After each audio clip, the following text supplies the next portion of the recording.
সদায় কিয় যৌৱনময় হৈ থাকিব বিচাৰে ৰাছিয়াৰ ৰাষ্ট্ৰপতি ভ্লাদিমিৰ পুটিন পুটিনে অমৰত্ব লাভ কৰাৰ বাবে কি বিশেষ কৌশল অৱলম্বন কৰিছে কাৰণ শেহতীয়াকৈ ৰাছিয়াৰ ৰাষ্ট্ৰপতি ভ্লাদিমিৰ পুটিনে অমৰত্ব লাভৰ বাবে অগ্ৰসৰ হোৱাৰ খবৰে সমগ্ৰ বিশ্বজুৰি খলকনি তুলিছে আৰু তেনে সময়তেই পুটিনে যৌৱন ধৰি ৰখাৰ যি ৰহস্য সেই ৰহস্য এক প্ৰকাৰ ফাদিল কৰিছে নমস্কাৰ প্ৰিয় দৰ্শক মই জয়ন্ত মাধৱ গোস্বামী আপোনাক স্বাগতম জনাইছো নিউজ 18 অসম নৰ্থ ইষ্টৰ ডিজিটেল লাইভলৈ ৰাছিয়াৰ ৰাষ্ট্ৰপতি ভ্লাদিমিৰ পুটিন সদায় চৰ্চাৰ কেন্দ্ৰবিন্দু তেওঁৰ শাসনৰ ক্ষেত্ৰতে হওক বা ইউক্ৰেইনৰ বিৰুদ্ধে চলাই থকা যুদ্ধৰ ক্ষেত্ৰতে হওক বিভিন্ন ক্ষেত্ৰত সদায় চৰ্চাৰ কেন্দ্ৰবিন্দু ভ্লাদিমিৰ পুটিন আজীৱন ৰাছিয়াৰ ৰাষ্ট্ৰপতি হৈ থাকিব বিচৰা ভ্লাদিমিৰ পুটিনে সদায় যৌৱনপ্ৰাপ্ত হৈ থাকিব বিচাৰে সদায় তেওঁ শিশুৰ দৰে হৈ থাকিব বিচাৰে আৰু এক প্ৰকাৰ তেওঁ অমৰত্ব লাভৰ বাবে সদায় তেওঁ অগ্ৰসৰ হোৱাৰ এই ধৰণৰ এটা তৎপৰতাই এই মুহূৰ্তত আকৌ এবাৰ বিশেষ চৰ্চালৈ আনিছে ৰাছিয়াৰ ৰাষ্ট্ৰপতি ভ্লাদিমিৰ পুটিনক এই বিষয়টোক লৈ ইতিমধ্যে পুটিনৰ বৰগৃহ ক্ৰেমলিনে বিষয়টো ইতিমধ্যে ফাদিল কৰিছে ক্ৰেমলিনতো এই বিষয়টোক লৈ ব্যাপক চৰ্চা অব্যাহত আছে যৌৱন ধৰি ৰখাৰ ৰহস্য ফাদিল কৰিছে শেহতীয়াকৈ ক্ৰেমলিনে তথ্য অনুসৰি যৌৱন ধৰি ৰাখিবলৈ পুটিনে যথেষ্ট গৱেষণামূলক কাৰ্যত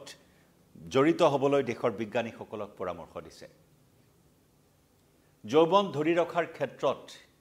জৈৱ প্ৰযুক্তিয়ে কেনেদৰে সহায় কৰে সেই জৈৱ প্ৰযুক্তিৰ ন উদ্ভাৱনৰ ওপৰত গুৰুত্ব প্ৰদান কৰি বিজ্ঞানীসকলক বিশেষজ্ঞসকলক এই ক্ষেত্ৰত অধিক গুৰুত্ব প্ৰদান কৰিবলৈ পুটিনে নিৰ্দেশ দিছে দেশৰ বিজ্ঞানীসকলক পৰামৰ্শ দিছে যাতে অধিক মাত্ৰাত গৱেষণা কৰা হওক এজন লোকে কেনেদৰে সদায় যৌৱনপ্ৰাপ্ত হৈ থাকিব পাৰে এজন লোকে কেনেদৰে যৌৱন ধৰি ৰাখিব পাৰে সদায় চিৰ তৰুণৰ ৰূপত থাকিব পাৰে এজন লোকে বাৰ্ধক্য যাতে কেতিয়াও নাহে এজন লোকলৈ গতিকে এই বিষয়সমূহৰ ওপৰত গৱেষণা কাৰ্যত লিপ্ত হ'বলৈ দেশৰ বিজ্ঞানীসকলক তেওঁ পৰামৰ্শ আগবঢ়াইছে বাৰ্ধক্য যিনি অমৰত্বৰ সন্ধানত ব্যস্ত পুটিনে ইতিমধ্যে ইংগিত প্ৰদান কৰিছে যে আজি অত্যাধুনিক চিকিৎসা বিজ্ঞানৰ এই সময়ছোৱাত চিকিৎসা বিজ্ঞানৰ যে দ্ৰুত উন্নয়ন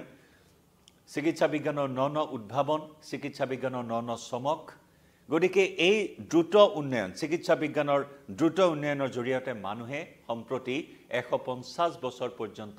জীয়াই থাকিব পাৰে এই ইংগিত প্ৰদান কৰিছে ৰাছিয়াৰ ৰাষ্ট্ৰপতিগৰাকীয়ে শেহতীয়াকৈ চীন ভ্ৰমণলৈ আহিছিল ৰাছিয়াৰ ৰাষ্ট্ৰপতি ভ্লাদিমিৰ পুটিন য'ত নেকি ভাৰতৰ প্ৰধানমন্ত্ৰী নৰেন্দ্ৰ মোদীৰ সৈতে দ্বিপাক্ষিক বৈঠকত মিলিত হৈছিল 1 ছেপ্টেম্বৰত বিশেষ কাৰ্যসূচীত অংশগ্ৰহণ কৰিছিল সাংহাই কোঅপাৰেটিভ অৰ্গেনাইজেশ্যনৰ শীৰ্ষ সন্মিলনত আৰু সেই চীন ভ্ৰমণৰ সময়ছোৱাতে যোৱা 3 ছেপ্টেম্বৰত চীনৰ বিজয় দিৱস উদযাপন কৰা হৈছিল আৰু সেই চীনৰ বিজয় দিৱস উদযাপন উপলক্ষে চীনৰ ৰাজধানী বেইজিঙৰ টিয়ানানমেন স্কোৱেৰত আয়োজিত এক বিশেষ কাৰ্যসূচীত উপস্থিত আছিল ৰাছিয়াৰ ৰাষ্ট্ৰপতি ভ্লাদিমিৰ পুটিন আৰু সেই সময়তে মাইক্ৰফোনত ধৰা পৰিছিল চীনৰ ৰাষ্ট্ৰপতি চি জিনপিঙৰ সৈতে পুটিনৰ কথোপকথন সেই বিশেষ অনুষ্ঠান চীনৰ বিজয় দিৱসৰ বিশেষ অনুষ্ঠানত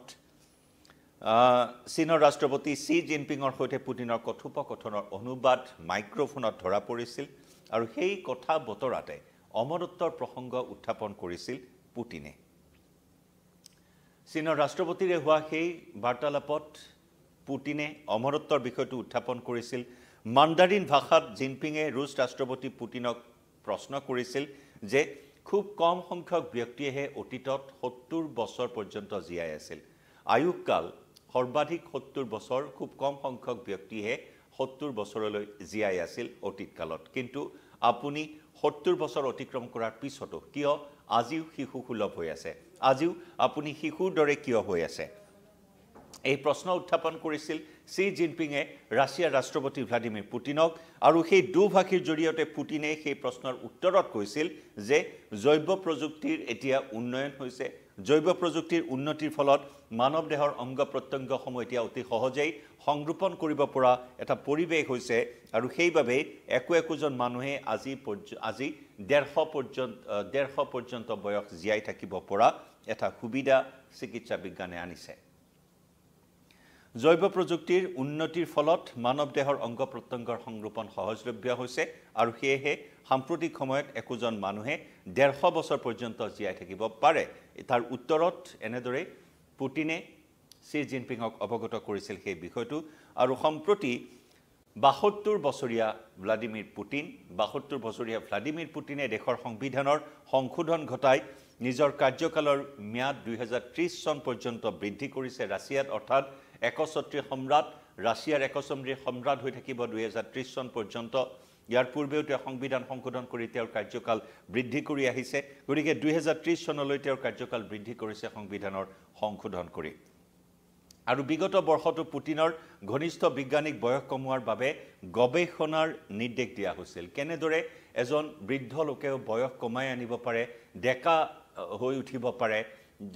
এজন দুৰন্ত তৰুণ হৈ থাকিব পাৰে এজন যৌৱনপ্ৰাপ্ত হৈ থাকিব পাৰে গতিকে সেই বিষয়টো বিগত বৰ্ষটো তেওঁৰ দেশৰ ঘনিষ্ঠ বিজ্ঞানীসকলক গৱেষণাৰ বাবে তেওঁ নিৰ্দেশ দিছিল আৰু তাৰ পিছতে স্নায়ু আৰু জিনক কামত লগাই বয়স কিদৰে ধৰি ৰাখিব পাৰি তাক লৈ গৱেষণা কৰা হৈছিল ৰাছিয়াত কাৰণ ৰাছিয়াৰ চিকিৎসা বিজ্ঞান বিশ্বৰ ভিতৰতে অন্যতম আগশাৰীৰ চিকিৎসা পদ্ধতি সদায় নন উদ্ভাৱন হিয়া লাগিলে কোভিডৰ ভ্যাকচিনৰ ক্ষেত্ৰতে হওক তাৎক্ষণিকভাৱে কোভিডৰ ভ্যাকচিন প্ৰস্তুত কৰি সমগ্ৰ বিশ্বজুৰি কোভিডৰ ভ্যাকচিনৰ ৰপ্তানি কৰিছিল ৰাছিয়াই একেদৰে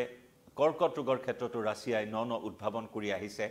ইতিমধ্যে শেহতীয়াকৈ ৰাছিয়াৰ বিজ্ঞানীয়ে প্ৰকাশ কৰিছে কৰ্কট ৰোগ নিৰাময়ৰ ক্ষেত্ৰত বিশেষ ঔষধ উদ্ভাৱনৰ কথা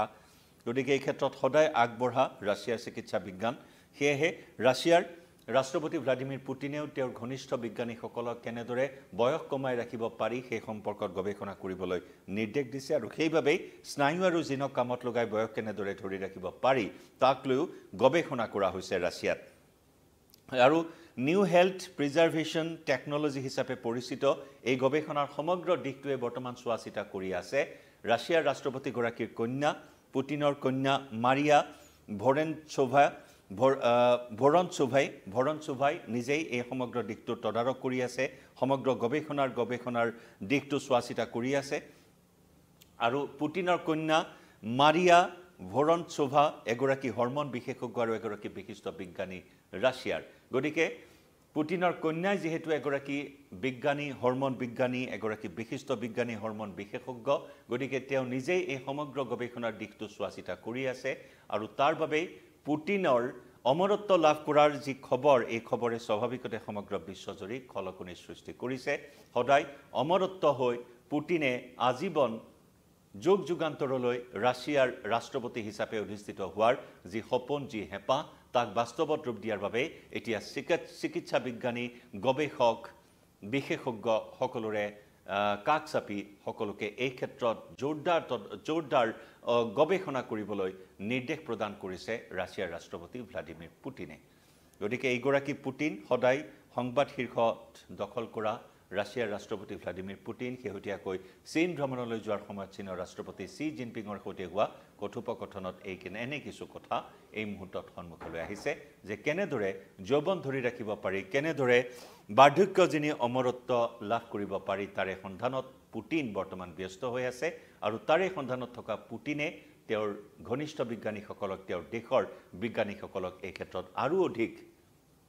আৰু অধিক মাত্ৰাত গৱেষণা কৰিবলৈ তেওঁ পৰামৰ্শ আগবঢ়াইছে গতিকে চিকিৎসা বিজ্ঞানে ৰাছিয়াৰ চিকিৎসা বিজ্ঞানে যৌৱন ধৰি ৰখাৰ ক্ষেত্ৰত আৰু পৰৱৰ্তী সময়ছোৱাত কেনেধৰণৰ ন কৌশল উদ্ভাৱন কৰে সেয়া হ'ব লক্ষণীয় ডিজিটেল লাইভৰ পৰা এই মুহূৰ্তত বিদায় লম নমস্কাৰ